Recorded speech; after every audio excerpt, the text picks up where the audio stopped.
Hello, everyone, and welcome to the Green 19 podcast. I'm Dominique Yates. I'm joined by Ryan Wood and Tom Silverstein. Packers Bears round 2. It's going to be interesting how this plays out. I mean, I feel like a broken record. I'm like, oh, this is going to be interesting. It's going to be interesting. But each and every week, I guess this Packers team has been the gift that keeps on giving. So it's going to be an interesting matchup. I mean, it's not like much has changed since round 1. Yeah, exactly. Round 2, just like round 1. Yeah, I mean, both teams are in a just clean bill of health. Right. You know, everybody is in a good place. But it is very intriguing, though. I mean, you're right back where you were almost 2 weeks ago for that first place spot. I'm going to shock everybody here, but I am the Pollyanna going into this game.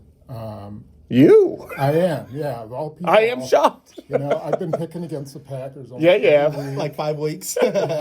You're right last week. I don't know if you've been right without the injuries, I wasn't though. right. That's true. Or the dropped interceptions. Right. Or, that too. You know. Yeah. Pass Or competent offense at the end. Yeah. You know? Yeah. But without screwing up your intro and everything, I sort of feel like the Packers are not intimidated by going into Soldier Field. I mean, they've won there, I think it's 14 of the last 15 times they've played there. And I think that they were good enough to beat the Bears before they had Micah Parsons. The question is, can they adjust fast enough to not having Micah Parsons? But I think this all comes down to Jordan Love, really. I think this is going to be, his game, his moment, and he's got to kind of raise everybody up. That's sort of my feeling. I mean, that's the thing. During training camp, during the summer, during the offseason, we were like bullish on this team. Like, we felt they had a chance to win some games, get into the playoffs, and make some things happen. That was before Micah Parsons. So, again, it's not like this season is over. Not once that I was like, oh, it's over as soon as, Micah left the field. How far this team goes, who knows? But, I still don't feel like it's over. Like, everything they want, they've said this, it's right in front of them. They still have opportunities. And, yes, they can beat the Bears. I mean, it's not going to be an easy task by no means going into Soldier Field, but that's been my feeling. It's not like this season is over at all. What about you, Ryan? I want to be the anti. Look at you. All right, so look. Based on what we've seen for 14 and a half games, I think this season is over. Mm-hmm. But there are 3 games left. There are 3 games of what we have not seen, and they can show something that they have not shown to this point in those 3 games, okay? So by definition of the schedule, no, it's not over, but they have massive course corrections to do. I agree with you. I think 80%, I wouldn't say everything, but 80% is Jordan Love. Does he have that Aaron Rodgers 2010 Atlanta moment where he shows up and realizes he's the baddest dude on the planet and nobody can touch him? Maybe. If he does, then okay, that could show us something, right? He's getting closer to that level. He's not there yet. Yeah. But they're going to have to outscore people. I think the other 20%, though, is really significant. Like, do they have enough pass rush to beat this Bears team? Who's chasing Caleb Williams around? Because it was Micah Parsons 2 weeks ago. Right. How are they going to do that? They don't. No. They don't have enough pass rush. But if they can get their act together and play good run defense, focus on, being good on first and second down, then they can at least put him in some bad situations. Or not bad, but tough situations. Then I think third down, Hafley has to be aggressive. He has to bring people. Mm-hmm. He has to show him a ton of different looks, blitz looks. I think he's got to have someone at the line of scrimmage all the time, to stop the run. I would just, if they can shut down the run game somehow, I don't know if they can, but I think that kind of cuts a leg off the Bears. I don't think they want to be, they want to work off that run game. And if they can't, then maybe the Packers have a chance. I can't see any other way that they conjure up enough pass rush, not just this week, but to remain a viable contender if they don't go back to what they were going to do before. If they don't go back to the blitzing. That 3rd and 1, or that 4th and 1, the game-ending play, who was it that cut off Caleb Williams on the edge? It was Edgerrin Cooper, yeah. right? Yep, Now, yep. do you remember, Spoon, I'm putting you on the spot here, midway through camp, I was going to write a story that I actually never got to. I'm writing it tomorrow, on how Jeff Hafley, based on 2-3 weeks of practice, was mixing into linebackers into the pass rush. I planned to write this story, never got to it. Then a couple weeks later, they trade for Micah Parsons. That goes moot. I went back to August 15th. I polished off some quotes from Edgerrin Cooper that I hadn't never had the chance to run, where he was really bullish on what that pass rush looks like with Edgerrin Cooper, with him and Quay Walker being heavily mixed into the pass rush. On that practice, August 15th, Edgerrin Cooper had a sack on Jordan Love. He also had an interception against Jordan Love, simulating a blitz at the line and then dropping into coverage. Mm-hmm. And it was clearly confusing. And that was the plan before Micah Parsons. Just because that was the plan the entire offseason until 1 week before week 1 doesn't automatically mean they can go back to that week 16. They've spent 3 months rushing without it. That is a long time to then course correct late in the season. But if they can, that's the other 20% to me. Like 80% is Jordan Love.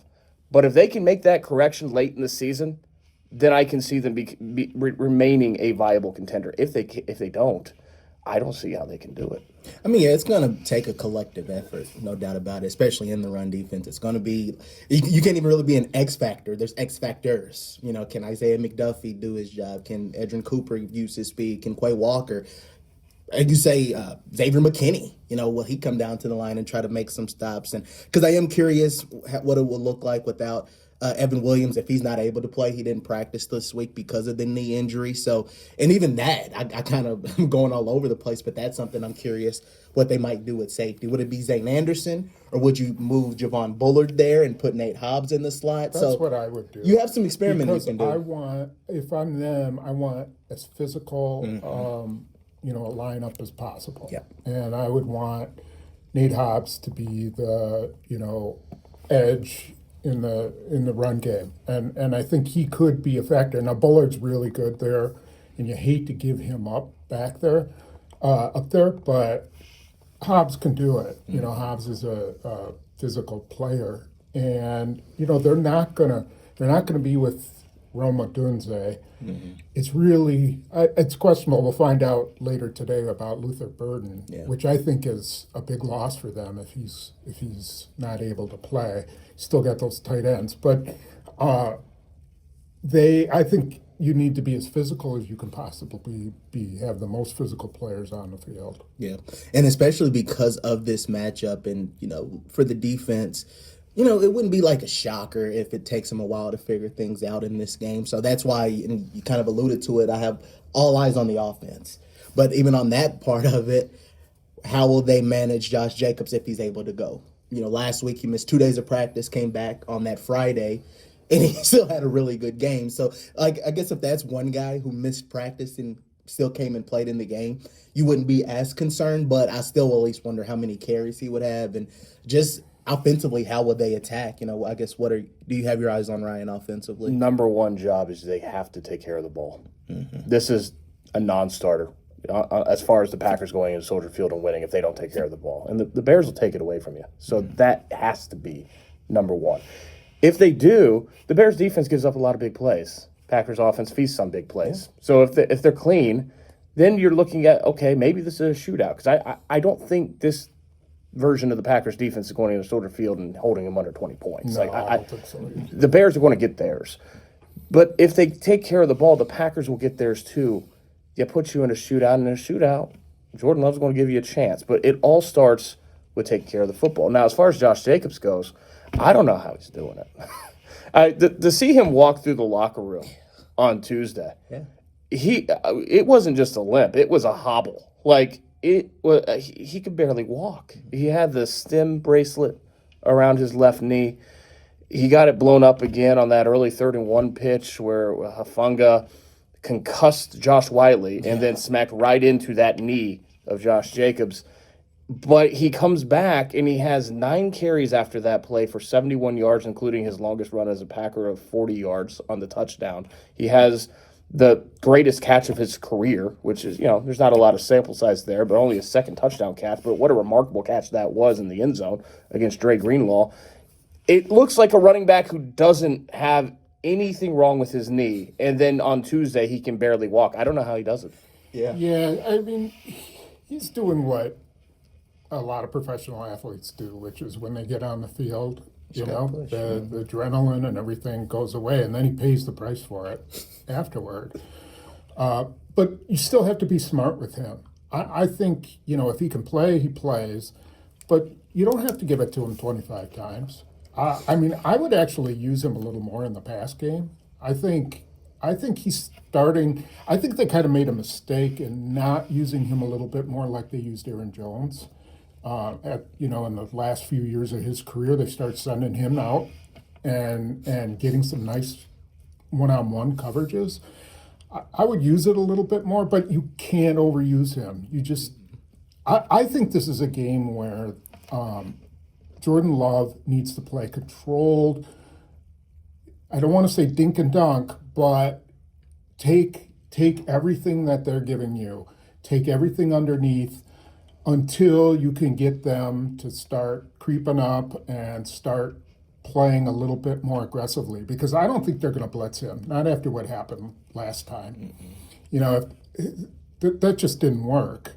And, Dennis Allen made reference to that this week. Like, we got to be really careful with that.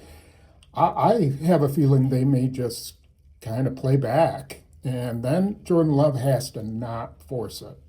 Don't give them an opportunity to pick the ball off, like you said, and work it underneath. You get a lot of guys who can grab the ball and do something with it, and so he's got to find that rhythm. Yeah, I laughed because of your comments on Josh Jacobs saying like they need to use him more in the pass game, because he would agree with you. He said the exact same thing to us in the locker room, because he made the point.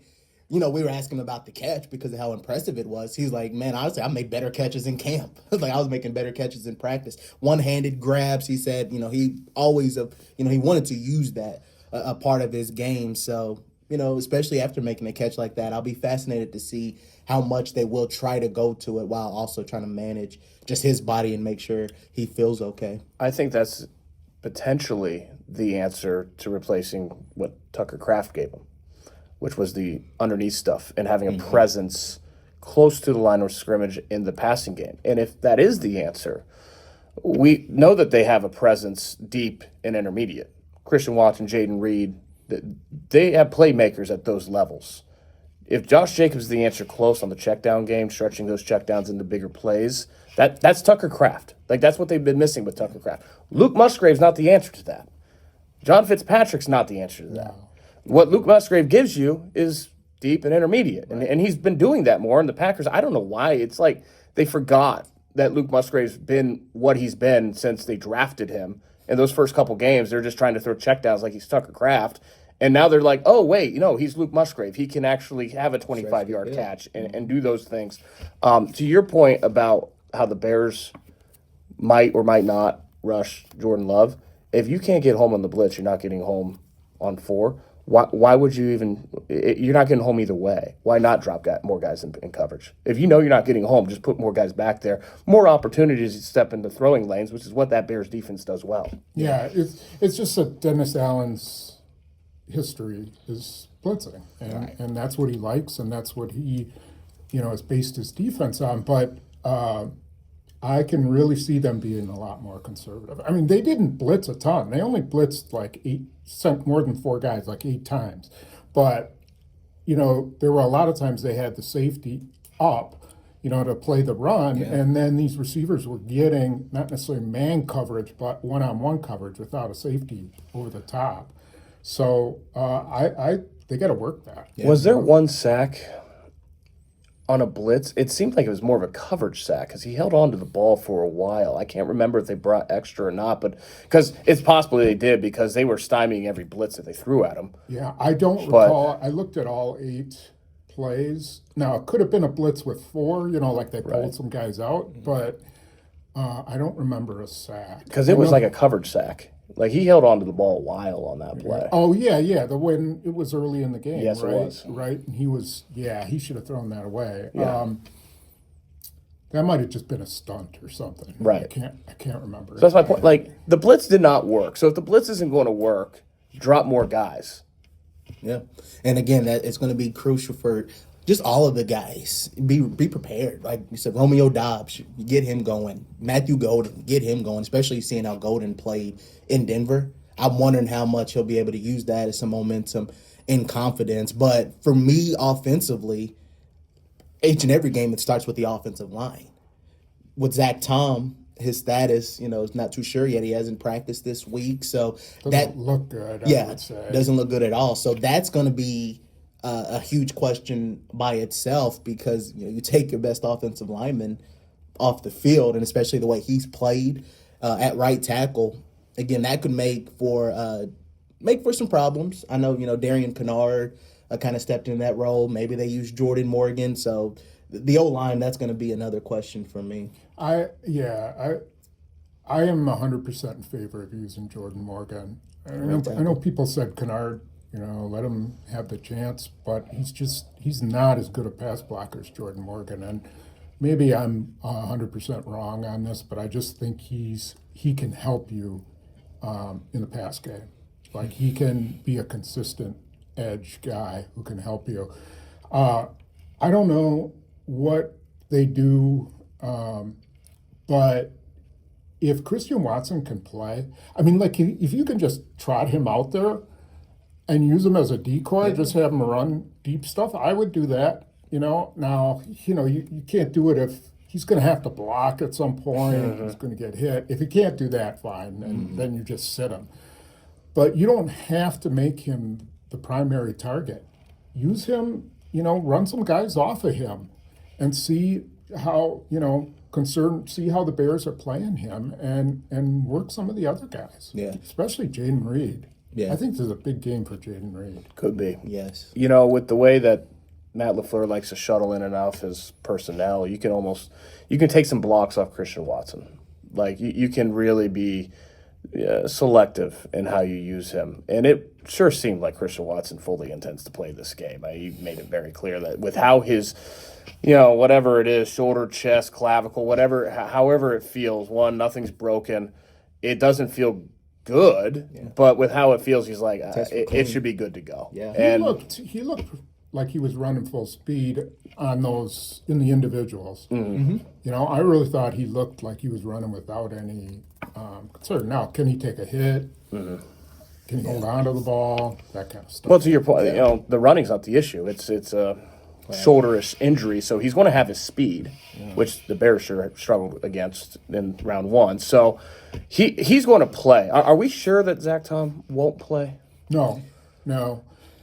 It's funny, I asked him, I've been working on him all week to try to figure out what's wrong, and he's listed as knee and neck, but he actually said it was his back. Yeah, it's his back. That is the problem, and that's been a recurring problem. So something, he must have tweaked it when he got, I think like the knee might be the lesser of the problem, and that maybe it's his back. So, but he's come back from that, he's been able to get himself ready to play.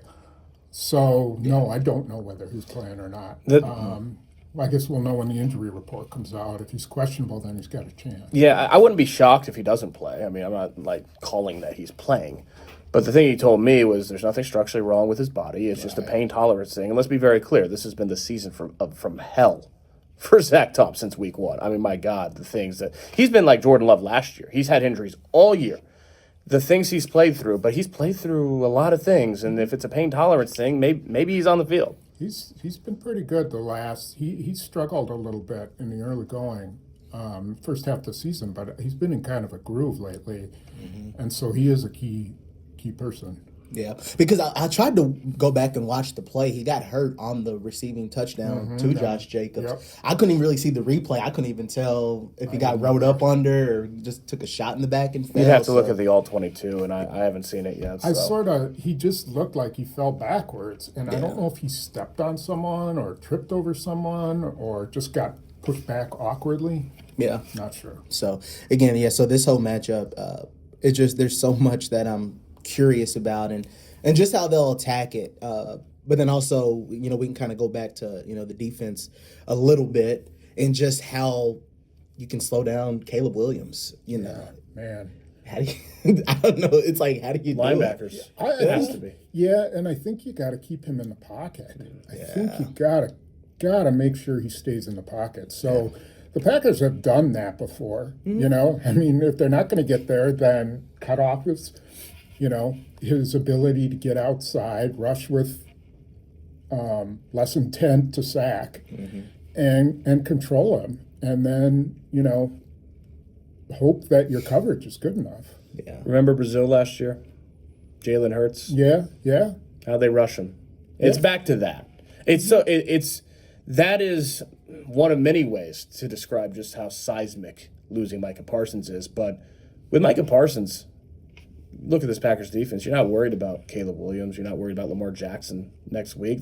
They have no shortage of speed against any mobile quarterback. Yeah. Right. Now, you contain rushing. That's what you're doing, and it's easier said than done against Caleb Williams because that guy, his legs, holy smokes. Don't let him convert 3rd and 15 with the scramble and change the crowd, take the crowd, just goes crazy over something like that. You have to take that stuff away from him and then hope you're good enough in the secondary to stop that rocket arm he's got. You spy him?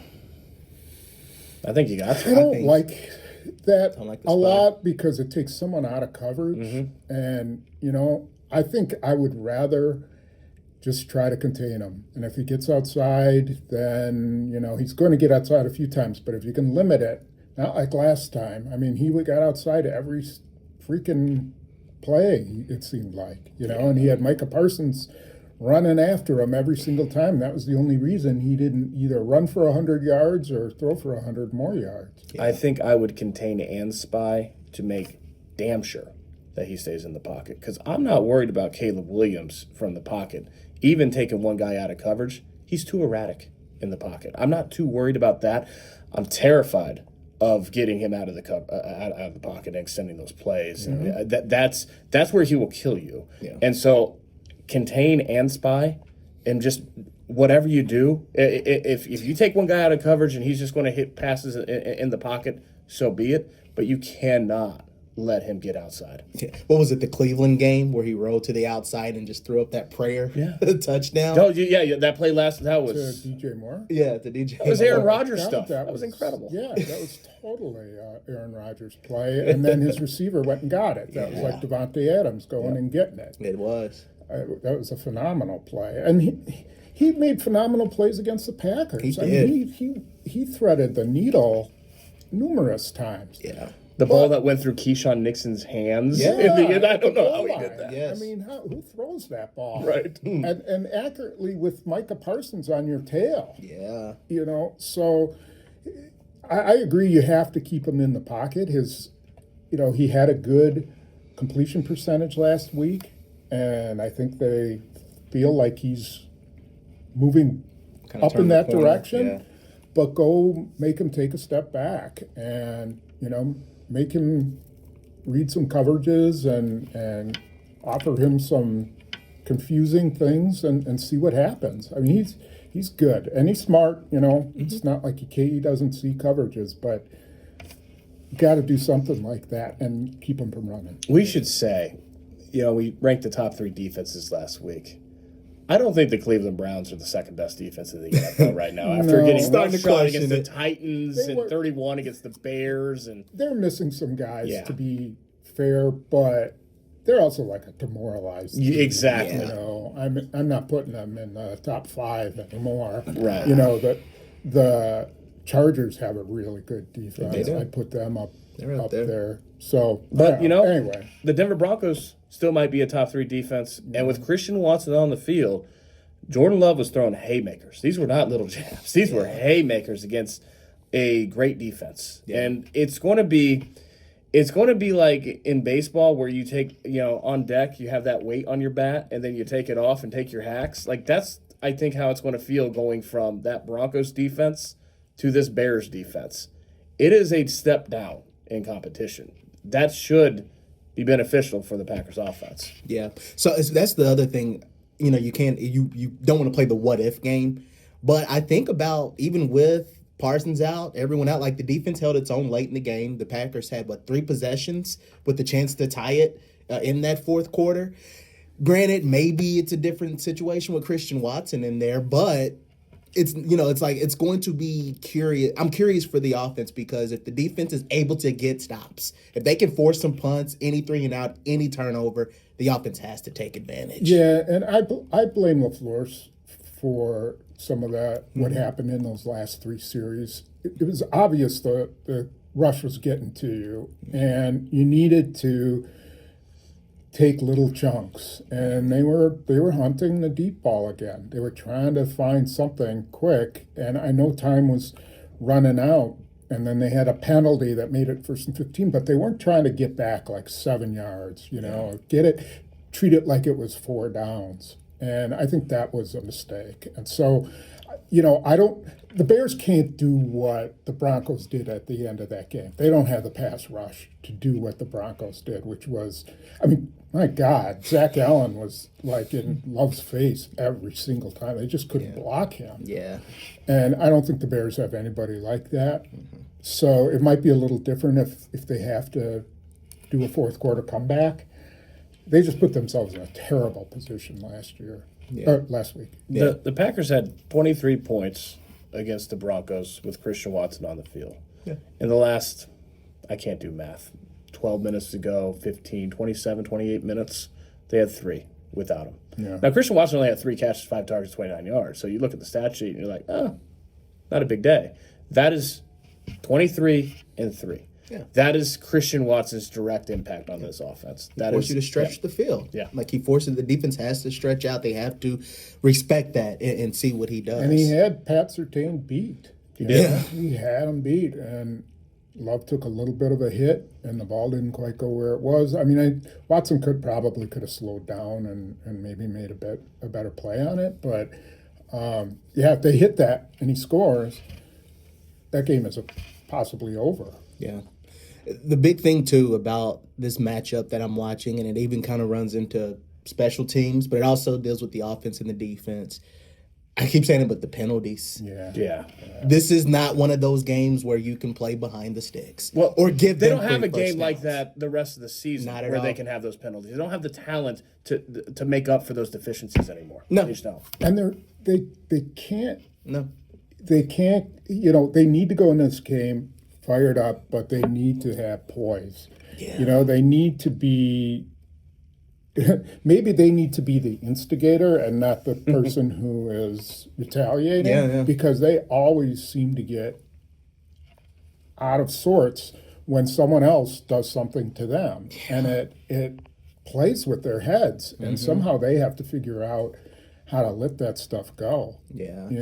I don't know. Because, like I said, this is a rivalry game. It's going to be chippy. Oh, heck yeah. It's like I'm sure, and I wouldn't be surprised. I'm sure the Packers probably do the same thing with the Bears. Like, who can we try to get into their heads? I'm sure the Bears are doing the same thing. They're probably looking at like a Keyshawn Nixon. Oh, yeah. Can we pick on him and try to get him going? You saw Kingsley Enagbari had one of those unsportsmanlikes and Valentine. Going, yeah. So I'm sure they're going to try to get into their heads in this matchup. Quay Walker. Yeah. Walker. Well, I was just going to say, you got to channel your inner Quay Walker against DK Metcalf. Yeah. The most disciplined play anybody on this team has had all season when DK Metcalf stuck his finger in Quay Walker's eye, and Quay Walker did nothing. Yeah. At the end of the day, this is just too important.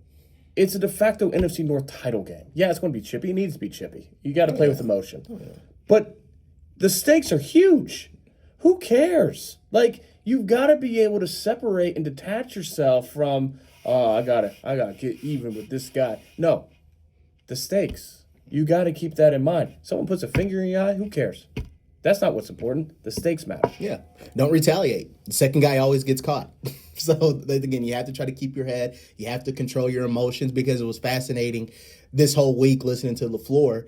You ask him about the injuries, like, it is what it is. You ask him about the offensive struggles late, it is what it is. You ask him about those penalties, he had a field day. I think he talked for about 5 minutes, simply alone. And Bisaccia dressed down Enagbari.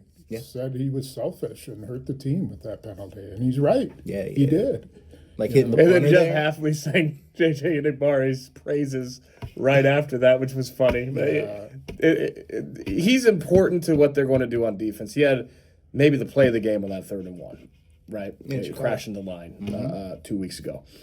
But it was also, it was a selfish penalty. He's going to get more snaps. He's going to get a lot more snaps. Gary's probably going to play the same amount. Yeah. So Enigbari will be in there. I suspect they'll make Brenton Cox Junior, yeah. They'll activate him. And, Cox, I went back and looked at his last 7 games last year, and he had 4 sacks, 3 quarterback hits, and 4 pressures. Yeah. And that's pretty good for 7 games, and he hadn't played the whole first half. Now, he's not going to come out and be their savior, but he's fresh legs. He at least gives you that. Yeah. And he's going to play. I think if he's active, he's going to play. Do you remember who his first career sack was against and where? It was at Soldier Field. Against Caleb Williams. Was it Caleb Williams? It was unblocked, but I remember that. Oh, yeah, that's right. But it was a sack. It was a sack in your stat sheet. Yeah. We should say that the Enigbari penalty was unnecessary roughness on the punter because he felt like he hadn't gotten a holding call before the play before. I didn't see. Did you see what he did to the punter? Did he light him he up? just threw a shoulder into him, and the punter did a nice job of falling down. And it was an easy call to make. Yeah. So when you say selfish penalty, like that's what a selfish penalty looks like, and that's exactly what I'm saying. When you feel like you didn't get a call or someone punks you, you just got to remember the stakes. There's bigger things at play here. Yeah, because you can live with a holding here and there. You can live with an illegal shift. You can live with some of those things, but the ones that you can say can really just drive someone nuts, it's all the pre-snap ones especially. But then, like you said, unnecessary roughness calls. Because I think they had 3, right? They had 2 on special teams. Because Bullard had 1, Carl Brooks had 1, and Enigbari had the 3rd one. So, again, those 3 of those, it was, 10 penalties for like 70-plus yards. With the Carl Brooks one. I never went back and looked at it. He said he hit the center, they said he hit the center in the head. So, I don't know. Yeah. I didn't get a chance to look at it. Yeah, so what else are you guys keeping an eye out on? Like, what's on your mind heading into Chicago besides deep dish pizza? The crowd's going to be fierce. Yeah. There's not going to be a any fun Packer game. Fans there. It is. It's not like there was in Denver or some of the other places. Like there is every other year at Soldier Field. Yeah, and this is like a Super Bowl for them. This is, and not that, it's they still have a good chance even if they lose. But it's like this is the resurrection of the Bears. And this is the final piece to that, is to knock off the Packers at home and pretty much take control of the North. Yeah. So huge. I don't know if they feel pressure. Probably not. But I'm not sure the Packers do either. I kind of feel like they have nothing to lose now that Parsons is out, and they're just kind of fighting for their lives now. Yeah. If they lose this game, is the NFC North over? I think so. I do too. Do you? I do too. I'm not so sure. Bears go to 49ers next week, right? And then they close at home against the Lions. Correct. The Packers would be at home against the Ravens, who, my He God. might be eliminated by tomorrow. Or by Sunday. That's, I don't know what on earth has happened to Baltimore this year. I mean, I know Lamar Jackson got hurt, but this shouldn't be that bad. And then they got the Vikings. So is it possible that the Bears lose 2 and the Packers win 2? They'd still be ahead of the Lions. So who needs this game more? Might be the Bears. It might be the Bears. I mean, it's huge stakes for both teams, and it's close to a de facto NFC North title game. But if you look at the schedule, the Bears have 2 very losable games after this. Both teams, it's equal to both teams. Yeah. It takes so much pressure off the Packers if they win. Yeah. Especially They're in the going driver's into seat. that Minnesota game, which, they're going to be. You don't want to have to go into Minnesota having to win the North, because they got nothing to lose. They're playing better. Playing much better. They are. And going up there, anything can happen in that place. So you want to give yourself a little bit of leeway, and that's why it's really important for Green Bay. Yeah, it's going to be big. And in ways, though, I don't know if it is hard to say who has the most pressure. Like I said, maybe it is the Bears just because I think it's the Bears. Because where they're at right now. But then even on the flip side, I don't know if Ben Johnson wants to eat his word so early. After saying beat Matt LaFleur twice, you open up 0-2. Can you imagine? Yeah. Having been around when the Packers were really bad, during my childhood and later years, you're looking. The Bears fans are going to have Bears, not the players necessarily, but the whole atmosphere in the stadium is going to be like defeatist if they get behind, because oh God, here we go again. But if the Bears just get out and play their butts off right from the start, then I think they could just bury the Packers. Yeah. I mean, really bury them. I'm about to say that's why if the Packers win the toss, you get the ball first. How do you? I would take it. Yeah, Absolutely, I would take it. And like I said, try to set the tone early. The Packers this season have lost Tucker Kraft, Elton Jenkins, Devontae Wyatt, Micah Parsons. They have Josh Jacobs, Evan Williams. Who else? Who else banged up? Zach Tom. Josh Wiley. Can you imagine if Matt LaFleur beats Ben Johnson twice this year? Really? Yeah. This ain't a full team. It's not. Yeah. That But would be it's it. it's the team. It's the team he had going into this, going into training camp. It's the team he had. You're going to lose players along the way. You're going to lose Tucker Kraft. You're going to lose Devontae Wyatt. That hurts big time. But it's still, this is 3 years of building, of chasing the Lions, trying to get to the talent level that the Lions have been in. And they thought they were there. And so there's, there shouldn't be a reason that they aren't competitive. They're still good enough to win. Whether they can, I don't know. Yeah. So, and that's, I guess, the big thing I'm looking to see in this game. If they don't win, how do you play? Can you at least can you take something from this game in terms of like confidence of, like you said, the season's not over. You can still win the next two. So you can't just like go into this game losing by 2 touchdowns or 10 just like or whatever. The Bears did coming out of that game. They didn't come out of that game hanging their heads. Exactly. I think that was like, hey, we get them at our place, we'll nail them. Can I gauge your temperature on a hypothesis? Go for it. So long as they are competitive down the stretch, like they can't fall apart. That'd be bad. But so long as they're competitive down the stretch, I have a hard time thinking that Matt LaFleur didn't ink his extension in Denver.